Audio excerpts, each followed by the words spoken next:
சனி வக்ரம், மீனராசி, ரேவதி நட்சத்திரம். இந்த சனி வக்ர பயிற்சி மீனராசியில் இருக்கக்கூடிய ரேவதி நட்சத்திரக்காரர்களுக்கு எப்படி இருக்கும்?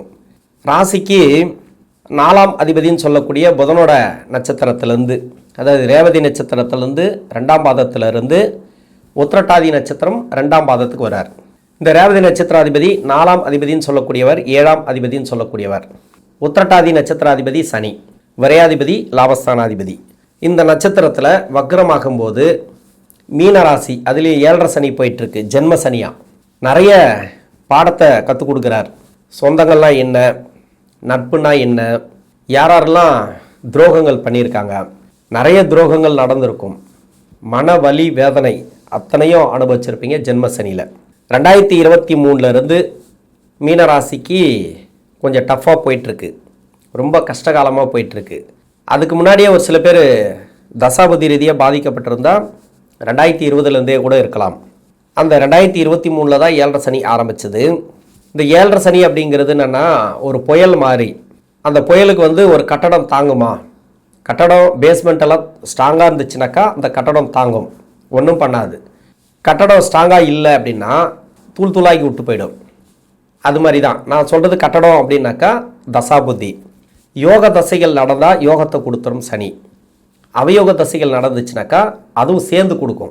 ஏற்கனவே தசை சரியில்லை, சனி பகவான் அவரும் சேர்ந்து செய்வார். 2 பேரும் இவங்கள கஷ்டம் கொடுக்குறாங்கனாக்கா அவரும் கஷ்டத்தை சேர்ந்து கொடுப்பார். தசை சரியாக இருக்குது, யோக தசை, அந்த யோக தசையோடு சேர்ந்து அவரும் யோகத்தை கொடுப்பார். ஏன்னா சுய ஜாதகத்தில் அப்படி தான் இருக்கும். அவரும் யோகம் செய்யக்கூடிய இடத்துல தான் இருப்பார். அவரே சுபத்துவமாக இருக்கார். தசையும் சுபத்துவமாக இருந்துச்சுன்னா டோட்டலாக எல்லாமே சேர்ந்து நல்ல பலன்கள், நல்ல ஒரு ப்ரொமோஷன், வேலைவாய்ப்பு, உயர் பதவி, அது மாதிரி அரசியலில், அரசாங்கத்தில், தனியார் துறையில் இருந்தால் கூட சரி, நல்ல ஒரு சேலரியில், நிறைய தொழிலை செய்யக்கூடிய நபர்களாக இருந்தாலும் சரி, அந்த தொழிலில் வளர்ச்சி, அபரிவிதமான வளர்ச்சி, இது மாதிரி கொடுத்துரும். நீங்கள் இருக்கிற இடத்த அப்படியே பூஸ்ட் பண்ணி விடும். தசை சரியில்லைன்னா அப்படியே மொத்தமாக ஸ்பாயில் பண்ணி விட்டுரும். இது மாதிரி தான் இருக்கும் இந்த 7.5 சனிங்கிறது, ஜென்ம சனிங்கிறது. இதில் கஷ்டப்படுறவங்களும் பார்த்துட்ருக்கலாம், நல்லா இருக்கிறவங்களும் பார்த்துட்ருக்கலாம். ஆனால் இந்த வக்ர காலங்கள் 4.5 மாதம் குரு பார்வையில் சனியுடைய நகர்வு எப்படி இருக்கும், சனி கொடுக்கக்கூடிய பலன்கள் எப்படி இருக்கும்? ஏன்னா ஜென்ம சனிக்கு நம்ம எதுவுமே சொல்ல முடியாது. அவர் அவர் செய்யறது தான். அந்த நட்சத்திராதிபதி உங்கள் சுய ஜாதகத்தில் வலுவாக இருக்கணும். யாருன்னா ரேவதி நட்சத்திராதிபதி புதனோ, இன்னொன்று சனியும் உத்திரட்டாதி நட்சத்திராதிபதி. ஏன்னா அதில் தானே வக்ரமாகிறாரு. இப்போ சனி நகரக்கூடிய இடத்துலையும் சனி பார்க்கக்கூடிய இடத்துலையும் ஒரு சில கிரகங்கள், பகை கிரகங்கள், சனிக்கு பகை கிரகங்கள், அப்படி இல்லைனாக்கா புத்தி நடத்தக்கூடிய கிரகங்கள், அப்படி இல்லைனாக்கா அந்த நட்சத்திராதிபதி இருக்கார் இல்லையா, புதன் அல்லது சனி வக்ரமாக இருந்தால், இல்லை சனி பகவானுக்கு பகை கிரகமாக இருந்தால், இல்லை லக்ன பகையாக இருந்தால், இல்லை தசா நடத்தக்கூடிய கிரகத்துக்கு மறைவு ஸ்தானத்தில் அந்த புத்தி நடத்தக்கூடிய கிரகம் இருந்தால், அந்த கிரகத்தை சனி பார்த்துச்சுனாக்கா இது மாதிரியான ப்ராப்ளத்தெல்லாம் கொடுக்கும். எது மாதிரியானாக்கா, தொழிலில் இருக்கிறீங்களா தொழில் பிரச்சனை வரும், வேலையில் இருக்கிறீங்களா வேலை பிரச்சனை வரும். ஒரு சில பேருக்கு வேலையை விட்டுட்டு தொழில் ஆரம்பிப்பாங்க, ஒரு சில பேர் வேலையை விட்டுட்டு வேலைக்கு போயிடுவாங்க. அது மாதிரி ஏன்னா எப்படி பார்த்தாலும் அது கஷ்டத்தை கொடுக்குதுனாக்கா அங்கே இருக்க முடியாது நம்ம. இது மாதிரிலாம் ஒரு சில பேருக்கு கொடுக்கலாம். இது சுய ஜாதகத்தை பொறுத்து, உங்கள் சுய ஜாதகத்தில் எப்படி இருக்கோ அது மாதிரி தான். ஆனால் கோச்சார ரீதியாக பார்த்தீங்கன்னாக்கா இந்த சனி வக்ரம் அப்படிங்கிறது ஜென்ம சனியில் இருக்கும்போது, இப்போ தசை எப்படி இருக்குன்னு பார்ப்போம். தசை ரீதியாக பார்ப்போம். ரேவதி நட்சத்திரம் அப்படின்னா புதனுடைய நட்சத்திரம். இது தசா காலங்கள் 17 வருடம். ஒரு சில பேருக்கு முதல் பாதத்தில் இருக்கிறவங்களுக்கு 15 வருடத்துலேருந்து கூட தசாபுதி இருப்புகள் இருக்கலாம். இப்போ 2ஆம் பாதம்னா 10 வருஷம் அது மாதிரி கூட இருக்கலாம். 2ஆம் பாதம் முடிய 3ஆம் பாதத்தில் இருக்கிறவங்களுக்கு. 4ஆம் பாதத்தில் இருந்தீங்கன்னாக்கா 4 வருஷம், 2 வருஷம், 3 வருஷம், இல்லைனா 1 வருஷம், இது மாதிரி கூட தசாபுதி இருப்புகள் இருக்கலாம். இது உங்கள் சுய ஜாதகத்தை பொறுத்து. இப்போ முதல் பாதத்தில் இருக்கிறவங்களுக்கு 16 வயசு வரைக்கும் புதன் தசை நடக்கும். அடுத்து கேது தசை நடக்குது இல்லையா. இப்போ கேது தசை முதல் பாதத்தில் இருக்கிறவங்களுக்கு 15 வயசு வரைக்கும் புதன் தசை அப்படின்னா, அதன் பிறகு 7னா 22 வயசு வரைக்கும் கேது. இப்போ சென்ட்ரு பகுதினா 10 வயசுலேருந்து 17 வயசு வரைக்கும் கேது வருவார். 4ஆம் பாதம்னாக்கா 3 வயசுலேருந்து 10 வயசு வரைக்கும் கேது வருவார், கேது தசை வரும். இப்போ கேது தசை 16 வயசுலேருந்து 22 வயசு வரைக்கும். இப்போ முதல் பாதத்தில் இருக்கிறவங்களுக்கு தான் இந்த கேது தசை அப்படிங்கிறது நடைமுறைக்கு வரும். இப்போ கேது தசை நடைமுறைக்கு வந்துச்சுன்னா 16 வயசுலேருந்து 22 வயசுக்குள்ள. இவங்களுக்கு படிப்பு ரீதியாக எப்படி இருக்கும்? படிப்பு ரீதியாக பரவாயில்ல, இப்போல்லாம் ஒன்றும் படிக்கிற காலகட்டத்தில் கேது தசை பெருசாக பண்ணாது. சனியோட வீட்டில் இருந்தாலும் சரி, இல்லை செவ்வாயோட வீட்டில் இருந்தால் கூட பெரிய கெடுபலன்களை கொடுக்காது கேது தசை ரேவதி நட்சத்திரக்காரர்களுக்கு. இளம் வயசில் போயிடுறது நல்லது, குழந்தை பருவத்தில் அந்த கேது தசைங்கிறது போயிடுறது நல்லது. ஏன்னா சனி வக்கரமாகிறது உத்திரட்டாதி ரேவதி தான். அந்த ரேவதி நட்சத்திராதிபதி மட்டும் நல்லா இருந்துச்சுன்னா போதும். அடுத்து சுக்கிர தசை. சுக்கிரன் முதல் பாதத்தில் இருக்கிறவங்களுக்கு, அதாவது ரேவதி நட்சத்திரக்காரர்களுக்கு 22 to 42 சென்ட்ரு பகுதி, அதாவது 2ஆம் பாதம் முடியும் 3ஆம் பாதம் சொன்னேன் இல்லையா. ஏன்னா சுக்கிர தசையை பற்றி நிறைய பேசி ஆகணும், முக்கியமான தசை இது. இப்போ 17 வயசுலேருந்து 37 வயசு வரைக்கும். இப்போ 4ஆம் பாதத்தில் இருக்கிறவங்களுக்கு 10 வயசுலேருந்து 30 வயசு வரைக்கும், எப்படியும் 10 வயசுலேருந்து 42 வயசு வரைக்கும் இந்த 4 பாதத்தில் இருக்கிறவங்களுக்கு நடக்குது. இப்போ சுக்கிரன் 8ஆம் அதிபதி. ரேவதி நட்சத்திரம் அப்படின்னா புதனோட நட்சத்திரம், ரொம்ப ஏமாற்றத்தை சந்திக்கக்கூடிய நட்சத்திரம். நான் நிறைய சொல்லியிருப்பேன், ஆயிலி நட்சத்திரம், கேட்டை நட்சத்திரம், ரேவதி நட்சத்திரம் நிறைய ஏமாற்றங்களை சந்திக்கும். நிறைய பேர் நம்பி ஏமாறுவாங்க, ஆனால் ஏமாற்றிட்டு போகிற நட்சத்திரம் கிடையாது. எங்கே பாரு திருடிட்டு வராங்க, எங்கே பாரு அள்ளிட்டு போயிடுறாங்க, இல்லைனா யாரையும் ஏமாற்றிட்டு போயிடுறாங்க, ஃப்ராடு வேலை பண்ணுறாங்க அப்படின்ட்டு இந்த ரேவதியோ இல்லை ஆயில்யமோ இல்லை கேட்டையோ சொல்லவே முடியாது. மற்றவங்க கிட்ட தான் இவங்க ஏமாறுவாங்க. ஏன்னா நிறைய அன்பை எதிர்பார்க்கக்கூடிய நட்சத்திரம் அது.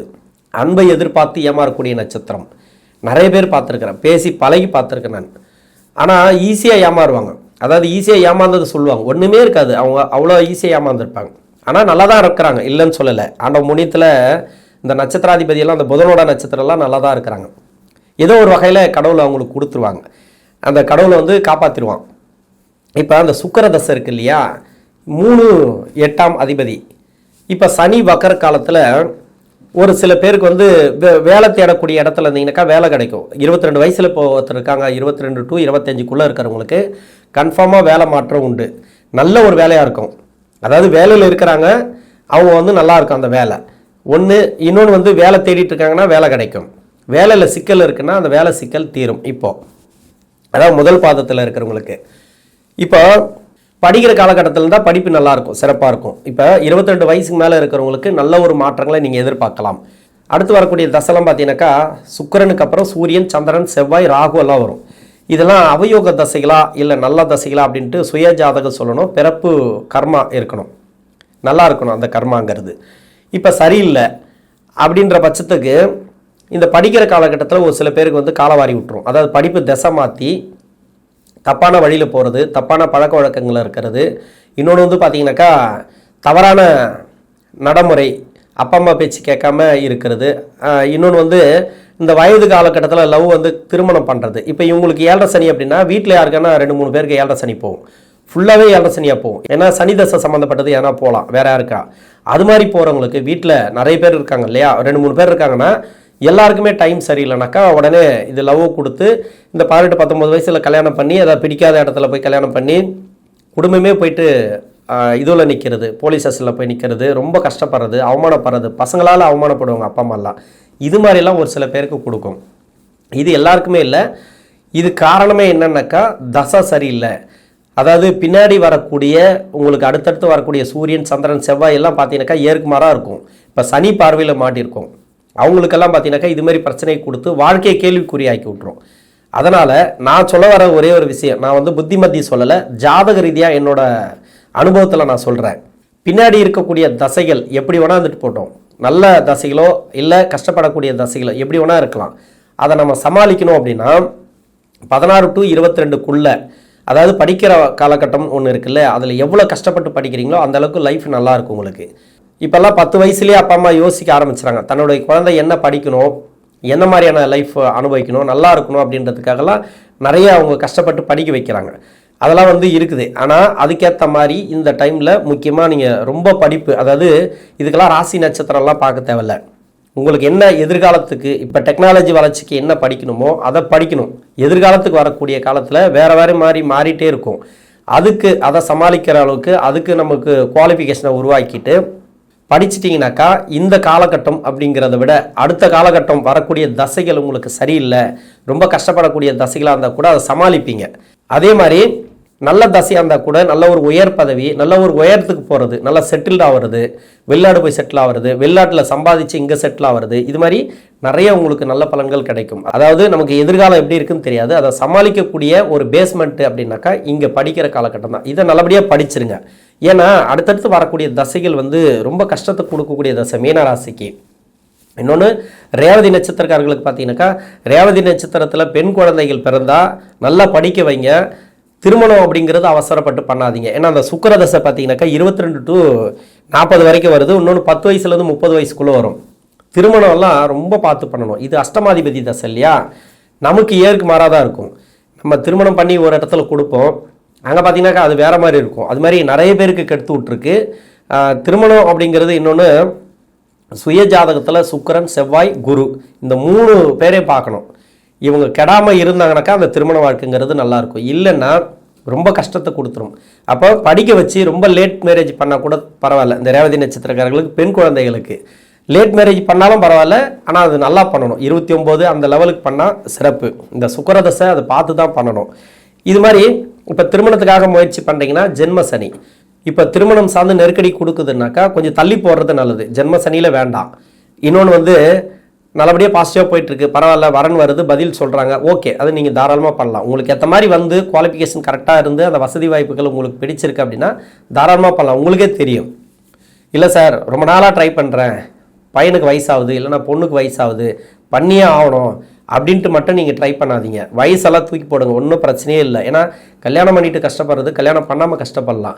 ரொம்ப மன உளைச்சலுக்கு ஆளாகி இருக்கிறவங்களாம் நான் பார்த்துருக்குறேன். அதனால் ரொம்ப உங்களுக்கு வந்து பதிலே வரல, எங்கே போனாலும் வரணும் அமையல அப்படின்னா தாராளமாக தள்ளி போட்டு அடுத்த வேலையை பாருங்கள், படிங்க. அப்படி இல்லைனாக்கா சேமிப்பு பாருங்கள். சுக்கிரதசை அது வேறு மாதிரி பண்ணி விட்டுரும். இன்னொன்று சுக்கிரனோட வீட்டை தான் இந்த சனி பகவான் பார்க்குறார். இப்போ வேலை ரீதியாக கொஞ்சம் சிக்கல் இருந்துச்சுன்னா அதெல்லாம் மாறக்கூடிய வாய்ப்பு இருக்குது. வெளிநாடு சம்மந்தப்பட்ட வேலை, வெளிநாடு சம்மந்தப்பட்ட இடத்துல உங்களுக்கு விசா பிரச்சனை மாறும், நல்லாயிருக்கும் அது. இன்னொன்று வேலை சம்மந்தப்பட்ட பிரச்சனையெல்லாம் தீர்வுக்கு வரத்துன வாய்ப்பு இருக்குது. குரு பார்வை இருக்குது, அது சிறப்பு உங்களுக்கு. அதனால் சுக்கிரதசையில் முதல் 10 வருஷத்தில் இருக்கிறவங்க பின்னாடி 10 வருஷம், அதாவது முதல் 10 வருஷத்தில் ரொம்ப கஷ்டப்பட்டுன்னு வரேன் சார் அப்படின்னா பின்னாடி 10 வருஷம் கன்ஃபார்மாக நல்லாயிருக்கும் உங்களுக்கு. முதல் 10 வருஷத்தில் நான் நல்லா இருக்கேன் அப்படின்னா பின்னாடி 10 வருஷம் இருக்கு இல்லையா, அதில் ரொம்ப உஷாராக இருங்க. அதாவது உங்களுக்கே தெரியும் எத்தனை வருஷம் போயிருக்கு அப்படின்ட்டு. சென்டர் பகுதியை தான் பிரிக்கும். அதாவது சுக்கிரதசையில் சனி புத்தி பிரிக்கும். சனி புத்தியிலேருந்து உங்களுக்கு எப்படி இருக்குன்னு பாருங்கள். கொஞ்சம் டவுன் ஆச்சுனாக்கா அதில் வந்து உஷாராகி வேலை தொழிலெல்லாம் கொஞ்சம் கரெக்டாக பார்த்துட்டே வாங்க. இந்த வக்கர காலம் அப்படிங்கிறது சிறப்பு தான் உங்களுக்கு. அடுத்து சூரியன், சந்திரன், செவ்வாய் இந்த 3 தசைகளும். ஏன் இதை சேர்த்து சொல்கிறேன்னா நிறைய ரிப்பீட்டட் வார்த்தை வரக்கூடாதுன்றதுக்காக சேர்த்தே சொல்லிடுறேன் ரேவதி நட்சத்திரக்காரர்களுக்கு. இப்போ சூரியன் அப்படிங்கிறது வந்து ராசிக்கு 6ஆம் அதிபதி. இப்போ தொழில் பண்ணுறவங்க மட்டும் கொஞ்சம் கவனமாக இருங்க இதில். ஏன்னா 6ஆம் அதிபதியில் தேவையில்லாத கடன் வாங்க வைக்கும், இல்லை தொழில் நல்லா போயிட்டுருக்குன்னா டக்குன்னு கடனில் மாட்டி விட்டுரும். அது மாதிரி இந்த வக்கர காலங்களில் முதல்ல ஜென்ம சனி காலங்களே இப்படி உஷாராக தான் இருக்கணும். இது 6ஆம் அதிபதி தசை. மற்றபடி எம்ப்ளாயாக இருக்கிறீங்கன்னா சிறப்பு, எம்ப்ளாய்க்கெல்லாம் உங்களுக்கு சூப்பராக போகும். வேலை மாற்றங்கள் உண்டு, அது இடமாற்றங்கள் உண்டு. இது மாதிரி நீங்கள் எதிர்பார்க்கறது வேலை மாற்றங்கள் அப்படின்னாக்கா நல்லபடியாக போயிட்டுருக்குன்னா எப்படி மாறுமான்னு கேட்காதீங்க, நல்லாயிருக்கும். அது இன்னும் நல்லாயிருக்கும். ஒரு சம்பள உயர்வு இல்லைனா அங்கே வந்து அந்த ஒரு மதிப்பு மரியாதை கிடைக்கிறது, அதெல்லாம் சிறப்பாக இருக்கும். அரசியலில் இருக்கிறவங்க, அரசாங்கத்தில் இருக்கிறவங்க இவங்களுக்கெல்லாம் பரவாயில்ல இந்த சூரிய தசையில் இருக்கிறவங்களுக்கு. அடுத்து சந்திர தசை. சந்திரன் வந்து ரேவதி நட்சத்திரத்தில் இருக்கிறாரு. சந்திரன் தான் மெயினாக பார்க்கணும், இந்த நட்சத்திராதிபதி தான் மெயினாக பார்க்கணும். இந்த நட்சத்திராதிபதியில் தான் சனி பகவான் வக்கரமாகிறாரு. இந்த நட்சத்திராதிபதி உங்களுக்கு, அதாவது உங்கள் சுய ஜாதகத்தில் சரியாக இருந்தால் மட்டுமே இந்த சந்திர தசையில் இருக்கிறவங்களுக்கு நல்ல ஒரு முன்னேற்றங்கள். இல்லை அப்படின்னா ரொம்ப கஷ்டத்தை கொடுக்கும். இப்போ மன உளைச்சல்களை அதிகமாக கொடுக்கும். ஏற்கனவே இப்போ வேலை தொழில் ஏதோ போயிட்டுருக்கு சார், ஆனால் மன அழுத்தம் மட்டும் அதிகமாக இருக்குது சார் அப்படின்னு தான் சொல்லுவாங்க. ரொம்ப மென்டல் டார்ச்சராக இருக்குது, எதுக்குன்னே இப்படி பண்ணுறதுன்னு தெரில, தேவையில்லாத ப்ரெஷர் இருக்குது, தேவையில்லாத நினப்பு, வேறு ஏதோ நினச்சி ஃபீல் பண்ணுறது, நடக்காத ஒன்று நினச்சி ஃபீல் பண்ணுறது, இது மாதிரிலாம் இந்த சந்திர தசையில் இருக்கிறவங்களுக்கு நடக்கும். இது கொஞ்சம் பார்த்துக்கணும். நீங்கள் வந்து எதையுமே நினைக்காம இருந்தால் சந்தோஷம். இருக்கிற வேலையை பாருங்கள், இருக்கிற தொழிலை மட்டும் பார்த்துனே வாங்க. உடல் நலத்தில் இருக்கிற பிரச்சனைகள் தீர்வுக்கு வரும். இன்னொன்று வந்து மருத்துவ செலவுகள் அது இது இருந்துச்சுனாக்கா அதெல்லாம் குறையத்துக்கான வாய்ப்பு இருக்குது. ஏன்னா சந்திர தசை, சூரிய தசை, செவ்வாய் தசை இது எல்லாம் ஒவ்வொன்றுத்துக்கும் தனித்தனியாக 20 நிமிஷம், அரை மணி நேரம் கூட பேசலாம். அதுக்கு உண்டான டைம் இல்லை அப்படின்றதுனால கொஞ்சம் வேகமாக சொல்லி முடிச்சிடுறேன். இந்த சந்திரன் வந்து 4ஆம் அதிபதி நட்சத்திரத்துலேயும் 7ஆம் அதிபதியோட நட்சத்திரம் தான். இப்போ வந்து ரேவதி நட்சத்திரத்தில் இருந்து தான் தசை பண்ணுறார். உங்கள் சுய ஜாதகத்தில் குருவோட சேர்ந்து இல்லைனா இந்த வீடு கொடுத்த கிரகம் நல்லா இருந்தால் போதும், நட்சத்திராதிபதி நல்லா இருக்கணும். அப்படி இருந்தால் அந்த தசை வந்து பரவாயில்ல, ஓரளவுக்கு நல்லபடியாக போயிட்டே இருக்கும். அது சரியில்லைன்ற பட்சத்தில் தான் நிறைய சிக்கல் அனுபவிப்பீங்க. குடும்ப வாழ்க்கையில், மன வாழ்க்கையில் கொஞ்சம் உஷாராக இருக்கணும். ஏன்னா 7ஆம் அதிபதியோட நட்சத்திரம் இல்லையா அது. சந்திர தசையில் இருக்கிறவங்க கணவன் மனைவிக்குள்ளே கொஞ்சம் ஒற்றுமையாக இருங்க. இந்த பிரச்சனைகள்லாம் வேண்டாம், வாக்குவாதங்கள் வேண்டாம். எதுவாக இருந்தாலும் கொஞ்சம் அனுசரணையாக போகிறது நல்லது. அடுத்து செவ்வாய் 2, 9 கூடிய கிரகம். செவ்வாயை சொல்லவே தேவையில்லை, நல்லா இருக்கும் செவ்வாய் தசையில் இருக்கிறவங்களுக்கு. என்ன ஒன்று, சொத்து சம்மந்தப்பட்ட பிரச்சனைகள் ஒரு சில பேருக்கு இருக்கலாம். மணி விஷயத்தில் கொஞ்சம் கவனமாக இருங்க. இந்த சனி வக்கர காலத்தில் குடுக்கல் வாங்கல கொஞ்சம் கவனமாக இருங்க. உணவு பழக்க வழக்கத்தில் கொஞ்சம் கவனமாக இருங்க. ஏன்னா செவ்வாய்னாவே இடம் சம்மந்தப்பட்ட பிரச்சனையை கொடுக்கும். ஏதாவது இடம் வாங்குறதா இருந்தால் டாக்குமெண்ட்ஸ் எல்லாம் பக்காவாக செக் பண்ணி வாங்குங்க. இடம் விற்கிறதுனால சரி, எல்லாத்தையுமே கரெக்டாக இது பண்ணிக்கோங்க. இன்னொரு விஷயம் என்னன்னாக்கா, செவ்வாய் இப்போ வந்து பூர்வீக சொத்தில் பிரச்சனைகள் இருந்துச்சுன்னா அதெல்லாம் மாறும். அப்பா வழி சொத்து இருக்கு இல்லையா, அதில் வந்து இப்போ வந்து சொத்து பிரச்சனை போயிருக்கு, இப்போ பிரிக்கிறதுக்கு பிரச்சனைகள் இருக்குன்னா தாராளமாக இருக்கும் ஜென்மசனியில். இதெல்லாம் இருந்துச்சுனாக்கா அதெல்லாம் தீர்வுக்கு வரும் இந்த டைமில். அடுத்து வந்து ராகு தசை. ராகு இந்த ரேவதி நட்சத்திரக்காரர்களுக்கு முதல் பாதத்தில் இருக்கிறவங்களுக்கு 65 வயசுக்கு மேலே 83 வயசு வரைக்கும், 2ஆம் பாதம் இல்லை 3ஆம் பாதத்தில் இருக்கிறவங்களுக்கு 60 வயசுலேருந்து 78 வயசு வரைக்கும், 4ஆம் பாதத்தில் இருக்கிறவங்களுக்கு 52 வயசுக்கு மேலே 70 வயசு வரைக்கும். அதாவது 52 வயசுக்கு மேலே கிட்டத்தட்ட 83, 85 வயசு வரைக்கும் இந்த ராகு தசை வருது. இது பின்னாடி வரக்கூடிய ராகு தசை. இப்போ சனி பார்வையில் ராகு இருந்தால், இப்போ சுக்கிரன் வீட்டில் இருப்பார். இப்போ அஷ்டமாதிபதி என்ன பண்ணணுமோ அதுதான் பண்ணுவார். சனி பார்வையில் இருந்தால் உங்கள் சுய ஜாதகத்தில் எந்த ஆண்டில் நீங்கள் பிறந்திருப்பீங்கன்னு தெரியாதுல்ல, ஒவ்வொருத்தருக்கு இல்லாமல் இருக்கலாம். இல்லை சனி நகரக்கூடிய இடத்துல, இன்னொன்று வந்து சனி பார்க்கக்கூடிய இடத்துல இதுமாரி ராகு இருந்து தசை பண்ணால் அது வக்கர கிரகம் இல்லையா. இப்போ சொத்து சம்மந்தமான பிரச்சனை போயிருக்கலாம், இல்லை கடன் இருக்கலாம், தொழிலில் கொஞ்சம் ஏற்றத்தாழ்வுகள் இருக்கலாம், அதெல்லாம் கொஞ்சம் சரியாகும். வேலையில் கொஞ்சம் நெருக்கடிகள் போயிட்டுருக்கலாம், எல்லாமே சரியாகும். மற்றபடி சனி பார்வையில் இல்லை, சனி நகரக்கூடிய இடத்துல இல்லை அப்படின்னா இந்த ராகு தசை அப்படிங்கிறது உங்களுக்கு நல்லாவே இருக்கும். இப்போ சனி வக்கர காலத்துலேயும் உங்களுக்கு வந்து பெரிய ப்ராப்ளத்தை கொடுக்காது. உடல் நலத்தை பார்த்துக்கிறது நல்லது இந்த ராகு தசையில். இன்னொன்று, உணவு பழக்க வழக்கத்தில் கொஞ்சம் கவனமாக இருங்க. நெடுந்தூர பயணங்களை தவிர்ப்பது நல்லது. குடும்பம் எல்லாம் நல்லாயிருக்கும், குடும்ப விஷயம்லாம் நல்லாயிருக்கும். சுப விசேஷங்கள் அதிகமாக நடக்கும். வீட்டில் யாரோ ஒருத்தர் தொழில் ஆரம்பிப்பாங்க, இல்லை வேலை கிடைக்கும் வீட்டில் வாரிசுகளுக்கு. சுப விசேஷம்னாக்கா திருமண வயசில் இருந்தால் திருமணம் நடக்கும், இல்லை திருமணம் ஆகியிருக்காங்க அவங்களுக்கு திருமண வாழ்க்கையை பாதிச்சிருக்கு அப்படின்னா அந்த திருமண வாழ்க்கைங்கிறது நல்லாயிருக்கும்.